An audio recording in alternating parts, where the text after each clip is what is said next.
आता नागपूरमध्ये यावं हे तुम्हाला माहीतच आहे. मला आणि माझ्या मित्राला काही कामधंदे नव्हते आज, तर त्याला पकडून आलो मी आज मंदिरमध्ये. तर का म्हणता मित्र-मैत्रिणींनो, मी आहो सिंधेवाईचा सागर. तर आज मी प्लॅन बनवला होतो का कुठेतरी फिरायला जायचं म्हणून. तसं आज मी खाली पिलीच होतो. त्याच्यानंतर मग मला माहीत आहे का ओम्या पण नागपूरला येऊन आहे, तर मग त्याला फोन केलो का आज अगर तू खाली पिली असशील तर चल म्हणलं माझ्यासोबत फिरायला. आपण अगर नागपूरमध्ये येऊन आणि बिना हेल्मेटनं गाडी चालवत आहोत तर ते बहुत मोठी गलती होणार आहे भाऊ. हे तर तुम्हाला माहीतच आहे. मगा लाडले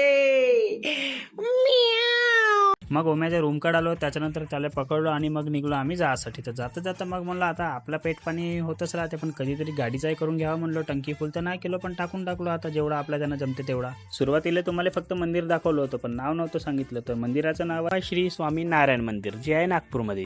या मंदिरमध्ये आलो होतो मी 3री-4थीमध्ये असताना, पण तेव्हा लहानच होतो ना, तेवढा समज बी नव्हती ना. आता थोडासा मोठा झालो आहो आणि नागपूरमध्ये आहो तर जाऊन येतोच म्हणलो या मंदिरमध्ये एकदा पुन्हा. मंदिराच्या आतमध्ये गेलो, पण फोटो आणि व्हिडिओ काही अलाउड नाही, म्हणजे आपण काढूच नाही शकत. त्याच्यानंतर आम्ही थोडेसे बाहेर फोटो काढायला लागलो, पण हा असे फोटो काढत होता का याच्या पण माझी इच्छाच नव्हती होत फोटो काढायची. एक तर थोडंसं इमानदारीने काय असं काढते.